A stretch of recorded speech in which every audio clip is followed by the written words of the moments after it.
everyone, welcome to calculus class. This is the first calculus, first chapter and first section. I would like to go over some definition here and a preview of calculus. Alright, calculus is the mathematics of change. So you have change. For example, we talk about velocity. Velocity is the change of distance over time. We have slope also the change of y over change of x. So let's take a look at my first example. They give you a function f of x is equal to 6x minus x squared. So if you look at this equation, is the equation of parabola. Because we have minus with the x squared, this is a parabola open downward. So I'm just going to draw the graph, just an idea. It's going to be a parabola open downward, something like that. Alright, now the slope of this graph, it will be different at different point. If you have a line, the slope of the line is constant. Now we have a parabola at different point will have different slope. Now they want you to estimate the slope of the tangent line to the graph of f at 2, 8. Let's assume my 2, 8 is somewhere here. Let's assume it's somewhere here. Alright, so I have a tangent line here. Again, as I mentioned, the slope of the line is constant. So they want you to estimate the slope of the tangent line. So if we estimate the slope of the tangent line and the tangent touch the graph at this point, so that would be the slope of the graph at that point. So let's look at the slope of the line. The formula is change of y over change of x. Alright, another word I can rewrite as y2 minus y1 over x2 minus x1. Right? So let's call this x1, y1. So this is gonna be my y2. Alright, this is my y2. So my y2 is 6x minus x squared, that's my y2, minus y1, this is my y1. My x2, I'm just going to call it x. My x2, I'm calling it x here, minus x1, my x1 is 2. As you can see from this expression, x cannot be 2 because if x equal to 2, denominator will be 0, the whole thing will be undefined. But I'm just going to try to see if I can reduce it or simplify this. So I'm going to have to factor the numerator. So before I factor, I'm going to rewrite it as minus x squared plus 6x minus 8. I'm just rewrite it. Denominator, I have x minus 2. Alright, so because I have x minus 2 on the denominator, I'm gonna try to factor the numerator.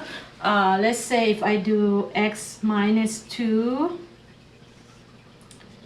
if I can factor it this way. The reason because I want to reduce this. So I'm gonna have negative x plus 4. Alright, so let's say if I want to check this, x and negative x, I have negative x squared plus 4x plus 2x minus 8. That's the same thing because 4x and 2x is 6x. Alright, so it's work. Alright, always check, see if it's work. I know that it's work. Now I can cancel this.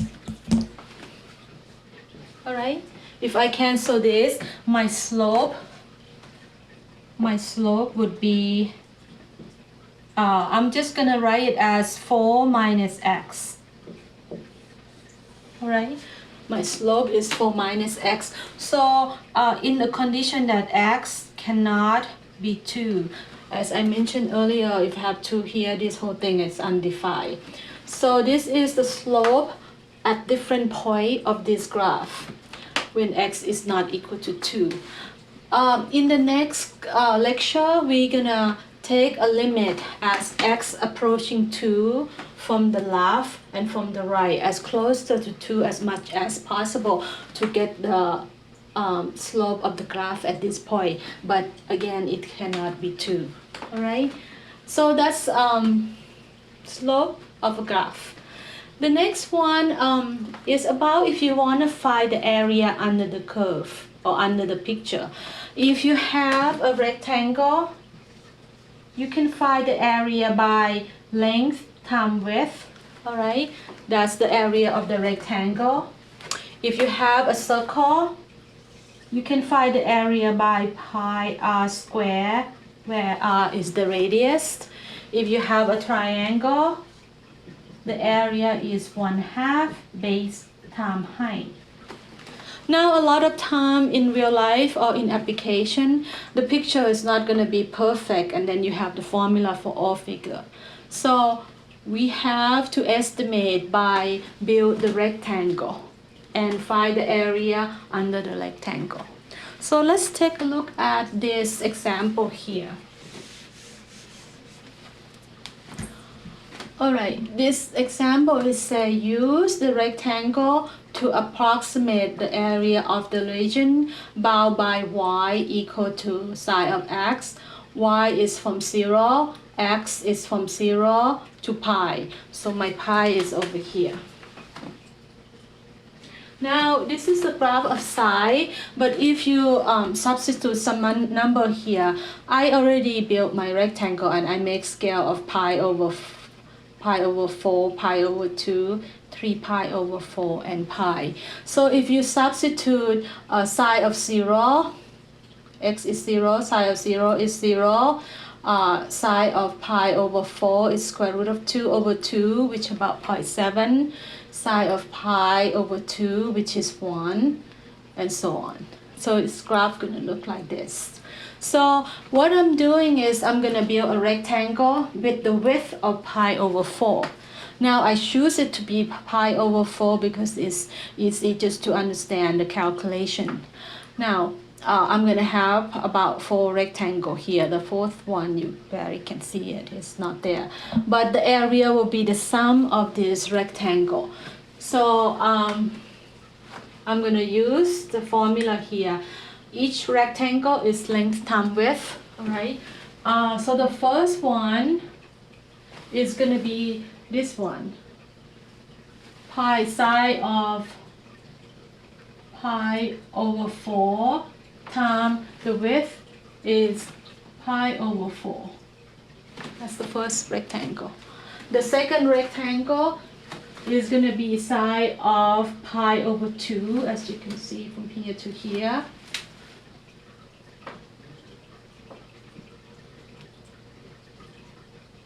And the width is the same. From pi over 4 to pi over 2, the width is the same. Plus sine of 3 pi over 4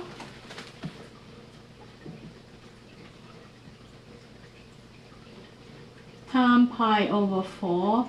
And the last one which I can draw is going to be sine of pi times the width is pi over 4. All right. So we have to calculate this. So let's do this. You can just plug in the calculator, but I'm gonna factor out pi over 4 because they all have pi over 4. I'm gonna factor out the pi over 4. So I left with sine pi over 4 for the first term.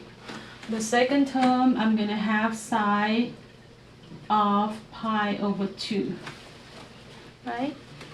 Plus sine of 3 pi over 4, this one, and plus sine of pi. Okay, so let's plug in your trig number. Pi over 4, I left it. Sine of pi over Sine of pi over 4 is square root of 2 over 2. Sine of pi over 2 is 1. Sine of 3 pi over 2 is square root of 2 over 2. Now sine of pi is 0. Alright, and then you just plug in the calculator. I think it's about 1.89. Take a look. 1.8961.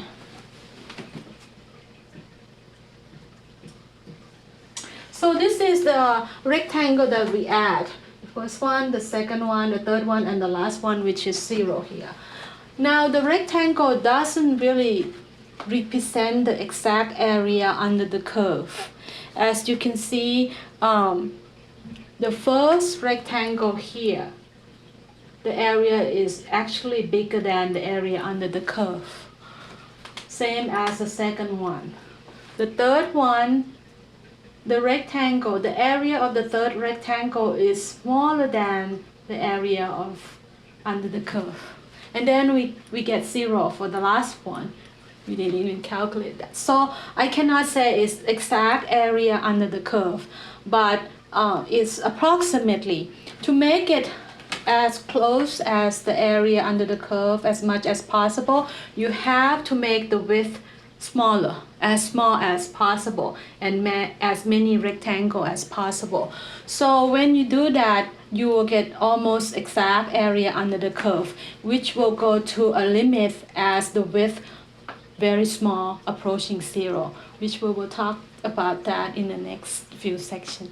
All right?